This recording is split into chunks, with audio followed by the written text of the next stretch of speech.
Hello, hello, hello.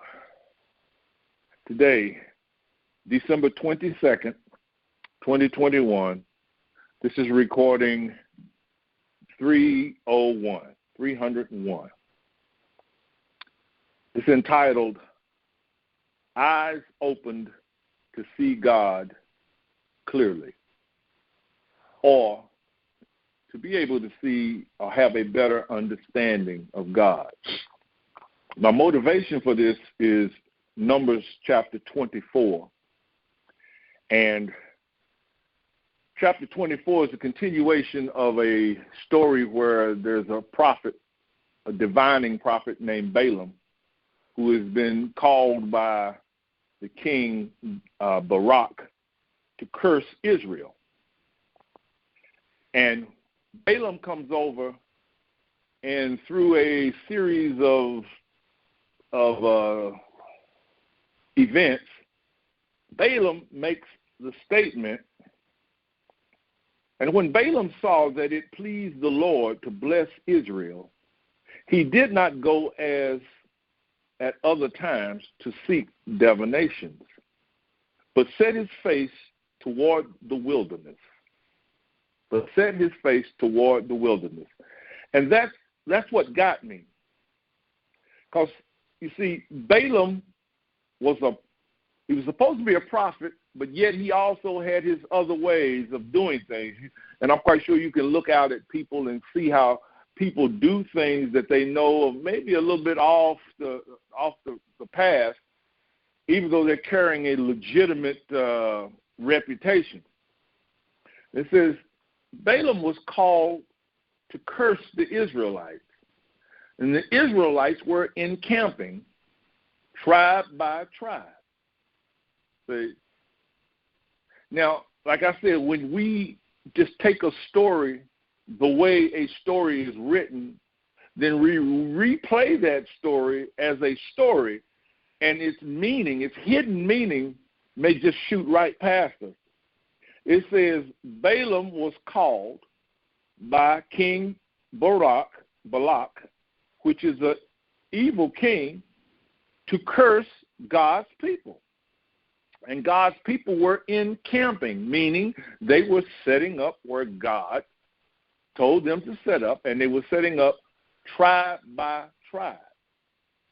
And Balak had told the king to build him an altar, and he offered a bullock. And when he offered a bullock, it says, the Spirit of the Lord came upon him, and he lifted up his eyes. He lifted up his eyes to what? He lifted up his eyes to where? Because it says that when he saw that it pleased the Lord to bless Israel, he did not go as at other times to seek divination, but set his face toward the wilderness. He lifted up his eyes to see that which could not be seen. He saw an incorporeal being where there appeared to be none.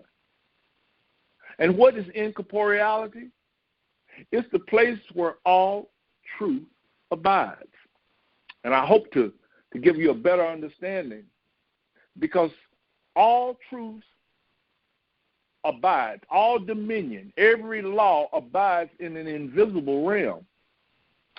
But we believe that if you can just get power, if you can just do this, if you can just do that, then what happens is you get into thinking that you have the power to do certain things. It says he set his face toward the wilderness. If you recall, when Jesus Christ was filled with the Spirit, he was what? Taken into the wilderness. What took him? The Spirit of the Lord. He was taken to a place, and he was basically shown physical things. If you are the Son of God, turn these stones into bread. If you are the Son of God, jump off this pinnacle and nothing can harm you. If you are the Son of God, look at all the riches that this world can give forth. And if you will worship me, says the evil one, if you will curse God, then I will give you all of these things. But Balaam, just by offering up that righteous sacrifice, he was able to see beyond this physical world. And some of you who know the events that have occurred in the last couple of weeks, that caused me to start to thinking about, why do we come to this place called earth knowing we can't stay, or finding out after we've been here, no one has ever stayed. We all come here and we all move on. Even the ones who figured it out, Elijah, Enoch, Jesus, they all moved on. And yet, something about us causes us to believe that we've lost something when someone moves on. And I'm going, well, wait a minute, everybody moves on. So if everybody moves on, then what is the reason that we're here? The reason has to be in the wilderness. It has to be in the realm of incorporeality. It has to be, the answer has to be something beyond our senses that we should be contemplating to find out, rather than trying to figure out how to stay here. It says he lifted his eyes and he saw that it pleased God to bless Israel. To see the embodiment of good where there is no physical substance to verify. Think about that. To be able to see good, to see perfection, to see a blessing when there is nothing before you to say this is a blessing. To see that which is. You see, there is an incorporeal substance. And I'm not just calling it a substance because right now that's the only word that I can come up with, but I give it the highest respect. This incorporeal substance governs all aspects of life and living. Oh, you said, well, you keep saying incorporeal. What do you mean? Incorporeal means to have no form. How can something exist without form? See, in the world that we live in, a rock has form. Tree has form. But within that rock is a substance that formed that rock. Within the tree is a substance that is the life of that tree. It's incorporeal. You can cut the tree open, cut the rock open, and go within there to its finite depth, and you will not be able to find what it is that formed the rock. You will not be able to find what it is that formed the tree, what forms the water. Well, you say hydrogen and oxygen. You can't see them.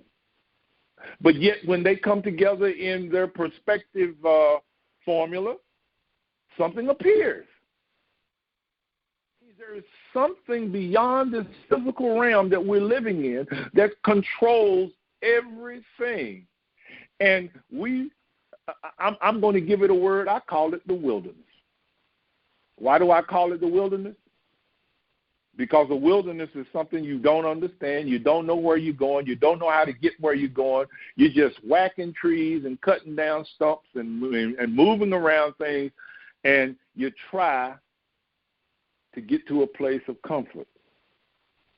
But when you see the incorporeal law that runs everything, that is what sets us free.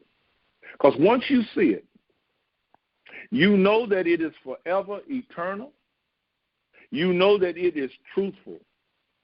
You know that its reality can be symbolized and to be able to bring about a symbol of what you've seen in the invisible. Look how stupendous this is. All things exist in an incorporeal state. Their properties are always present. I know you're saying, come on, man.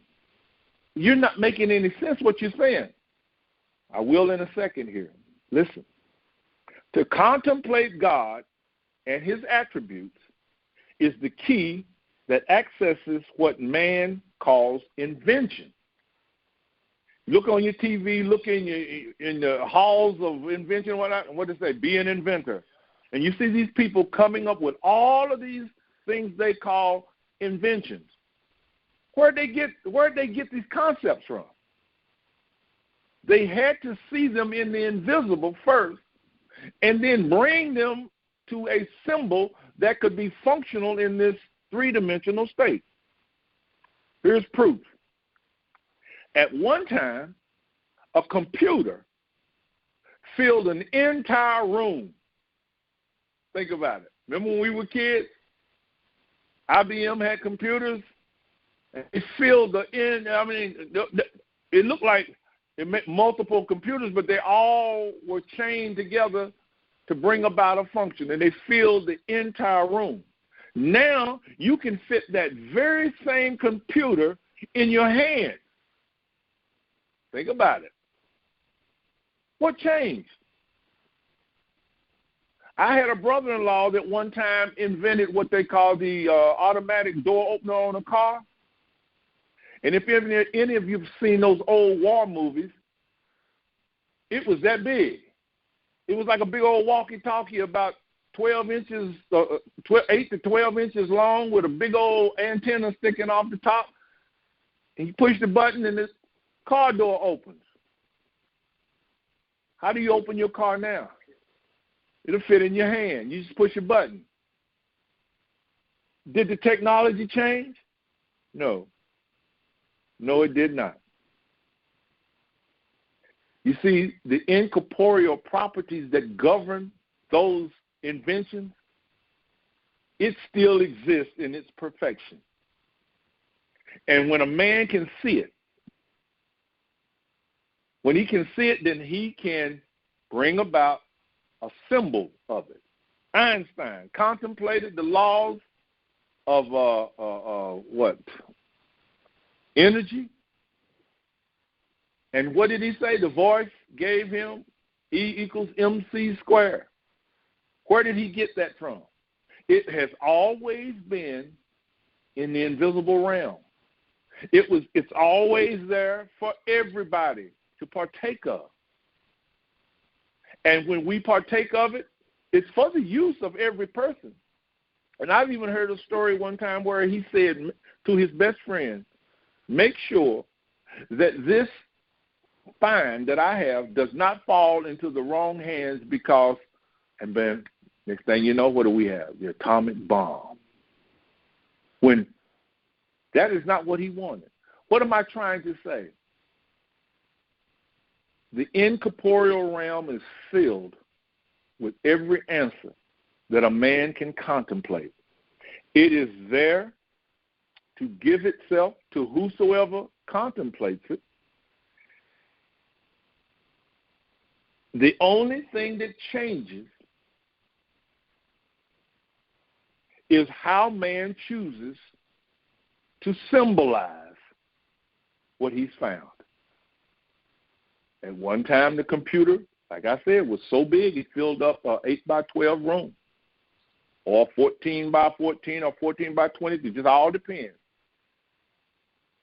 But as man continued to contemplate, the only thing changed was the symbol, not the essence.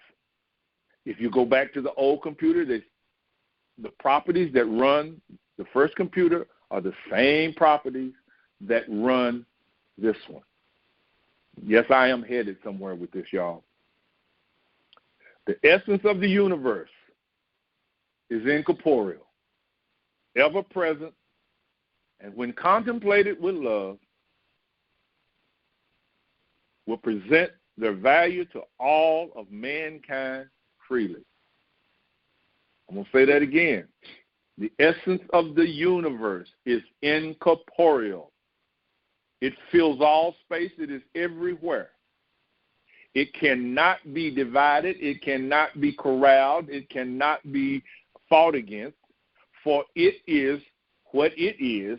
It governs everything that exists, and it is ready to present itself to every man. And I am immediately reminded of a person who sat and contemplated the words, "The Lord is my shepherd, I shall not want." And contemplated. What were they contemplating? They were contemplating the incorporeal, as they maybe thought they were contemplating words on truth written on a page, but at some point in time, they went beyond the word and went off into the invisible realm. And what did they make contact with? They made contact with the incorporeal truth that was out there waiting to be recognized. And when it was recognized, it presented everything that it had, or everything that the person could receive at that time. What does that tell us? It's showing us a way to see God more clearly, instead of us trying to figure out how to make it. We need to give up on trying to figure out how to make it, how to stay on the earth as long as we can, because it should become clear to us we have no control of those things. Something brought us here. Something is keeping us while we're here. And something, is going to receive us when we leave. But that's the problem we have, is when we leave, we think that we're going off to some place that we don't know where, and we're fearful. No, can't be. You had no control of coming here. It's like I was talking to a man the other day, and he walked up, but I don't know what it is about Christmas time, but people seem to change. He walked up and behind me, and he says, "God bless you, brother."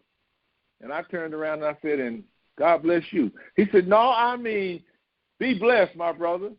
And I looked at him and I said, "I am tremendously blessed. And truly, truly, I want you to be blessed also." He then said, "Just thank God that he gave us another day." And I looked at him and I said, "No, thank God that he gave us eternity." And his eyes bucked. I said, "Yeah, eternity, my brother." I said, "Would you throw your kids in the trash can? If they did things you didn't like, would you just throw them away?" I said, "No, thank him." You see, we've got such a twisted view of living in the earth that we think if we don't get it right, we're going off, God going to throw us away. No, can't be. Paul came through interpreting the incorporeal realm. What did he say? "I am fully persuaded that nothing," and he described 6 or 7 things, "nothing shall separate me from the love of God." Where did he get that from?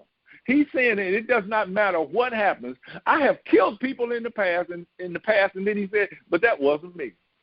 That was an old wretched man that I've been set free from." Huh? You just let it? Yeah. Because I found something that told me that it loved me and it would never let me go. What is Paul doing? He's seeing God more clearly. And the only way you can see God more clearly is what? In the incorporeal realm. You have to contemplate it. You have to see God and his attributes. Everything in this visual world changes. Don't you ever think that whatever move you made or whatever thing you bought or whatever defense that you set up, don't you think that is going to take care of you, because what did Paul say? We look not at the things which are seen, for they are temporal. That means they do not last.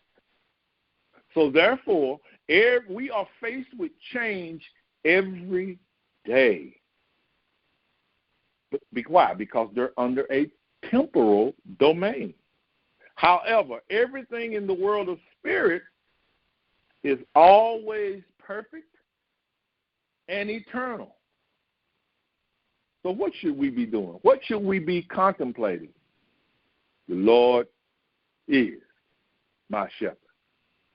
I will never leave you. I am with you always. What happens when we do it without fear? What happens when we do it without wonderment, doubt? What happens when we do it without that earthly hope? We make a connection. And that connection reveals to us an eternal bliss. Yes, everything in the world of spirit is perfect and eternal. It is there to supply all generations. It's there to supply all generations. To contemplate the reality of life incorporeally is actually prayer. So now you can see why you don't have to sit down and say, Lord, thank you for this. Lord, I need that. Lord, if you will do this. No. When you contemplate the perfection of God from a heart that is yearning to know God and not have a situation fixed, you are in actual prayer. The kingdom of heaven is always ready to provide its vast sustenance to all who can perceive that it is there. You don't have to look for it. What did Jesus say? Lo, not here. Lo, not there. If they tell you it's over here, don't go. It's within you, the kingdom of heaven. So you contemplate the wilderness, the unknowing. I don't really know how. You contemplate that wilderness by knowing the truth about God. Seems weird, doesn't it? You don't have to see where you're going. You only have to realize that there is an incorporeal state that watches over all of its creation. And ours is but to recognize that and contemplate it.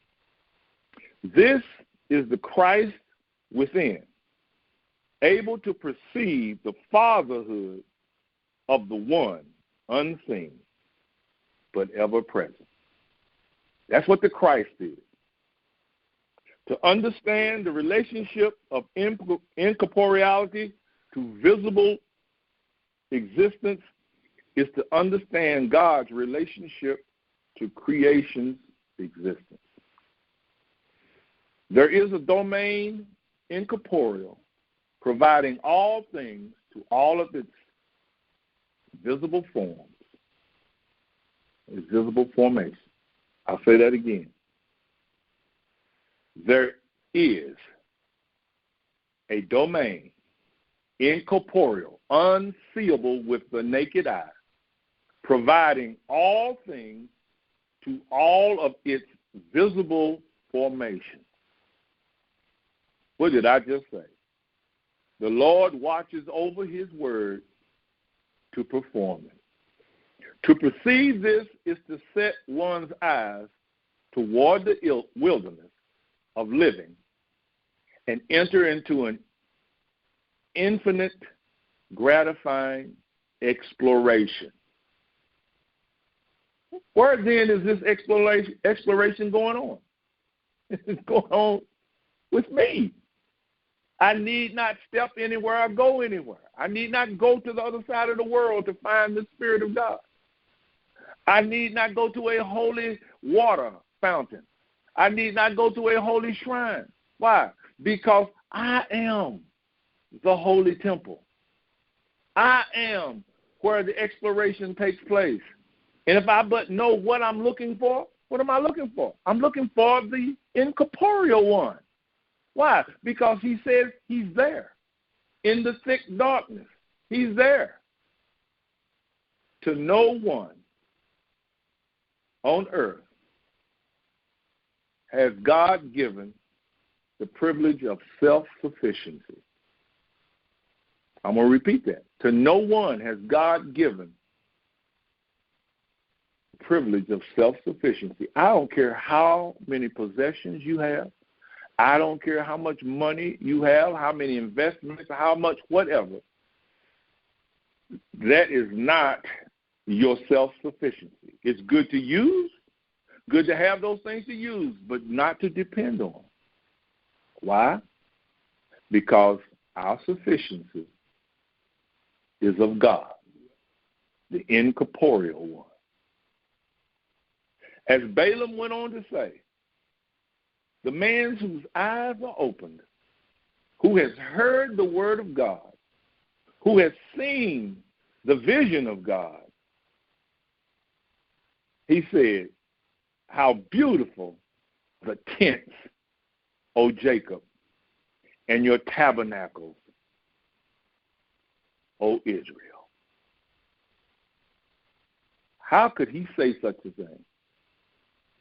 His eyes were lifted above the physical realm, and he perceived incorporeally God, the incorporeal one, and he understood him more clearly. God bless.